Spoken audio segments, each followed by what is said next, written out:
ኢንቨንተሪ አጀስትመንት የሚካሄደው ብዙን ጊዜ በወሩ መጨረሻ ወይም የተለያዩ ፕሮብሌሞች ኢንቨንተሪያችን ላይ ሀፕን ካረጉ ለምሳሌ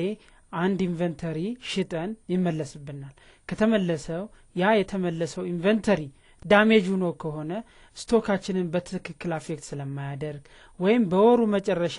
ፊዚካል ካውንት ስናደርግ የኤክስፓየርድ ያደረገ ካለ የጠፋ ካለ እንዲሁም ዳሜጅ ያደረገ ካለ እነዚህን በኢንቨንተሪ አጀስትመንት ማስተካከል እንችላለን ይሄን ፕሮሲጀር እንዴት መጠቀም እንችላለን የሚለው እናያለን ናው ታስክ ውስጥ ትገባላችሁ ኢንቨንተሪ አጀስትመንት የሚላል ኢንቨንተሪ አጀስትመንት ላይ ስትመጡ እቺ ዊንዶው ትመጣለች እዚህ ዊንዶው ውስጥ አይተም አይዲ የሚለው ምንድነው አጀስት ማድረግ የምንፈልገው አይተም ማለት ነው አጀስት ማድረግ የምንፈልገው አይተም ለምሳሌ ከነዚህ እኛ አጀስት ማድረግ የምንፈልገው ኤስን ከሆነ ኤስን እንመርጣለን ሪፈረንስ ለአጀስትመንታችን ሪፈረንስ እናደርጋለን ለምሳሌ መንዚ እንደ አጀስትመንት ሊሆን ይችላል ለበየወሩ ምን ቆጥር ከሆነ ወይ ማኑዋሊ ኢንቨንተሪያችንን ስንቆጥር የምናስተካክለው ነገር ካለ ያኔ ሴት የምናደርገው ሊሆን ይችላል ለዛም የሆነውን ሪፈረንስ እንጽፋለን ለምሳሌ አጀስትመንት 01 ብለን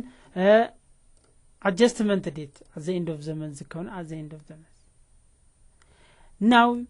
cost unit cost ይላል ይሄን ተወዋለን adjusted quantity by አሁን እዚህ ላይ ለምሳሌ ስቶካችን ላይ ያለው ኳንቲቲ ሆናንድ 8 ነው ከ8ቱ ሁለቱ ኤክስፓየርድ ሆኖ ብናገኘው -2 ነው የምንለው -2 እንላለን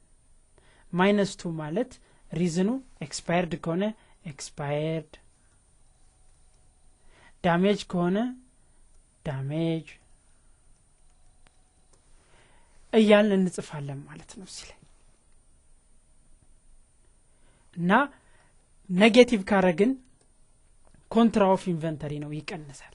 ፖዚቲቭ ብናረጋው ለምሳሌ እኛ ከመናስበው በላይ ስቶካችን ውስጥ 8 ነው ብለን ኤክስፔክት ያደረግን 11 ብናገኝ ኤክስትራ ስንት አግንተናል ማለት ነው 3 አግንተናል ሪዝን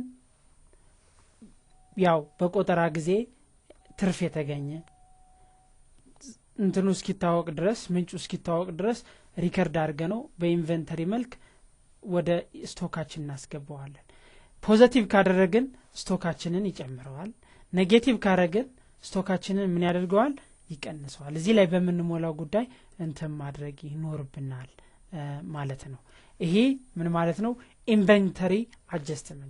አጀስትመንት ለመስራት እዚህ ውስጥ ገብተን ፖዚቲቭ ከሆነ ስቶካችንን ይጨምራል ኔጌቲቭ ከሆነ ስቶካችንን ይቀንሳል ስቶካችንን የሚቀንስ ከሆነ አማውንቱን ኔጌቲቭ ነው የምናደርገው ስቶካችንን የሚጨምር ከሆነ አማውንቱን ፖዚቲቭ ነው የምናደርገው ሪዝን ቱ አጀስት ልናደርግ በት የቻልነው ምክንያት እዚህ ላይ የምናደርጋለን ማለት ነው ሴት እናደርጋለን ማለት ነው ከዛ ፋይናሊ ሴቭ ብለን እንወጣለን ማለት ነው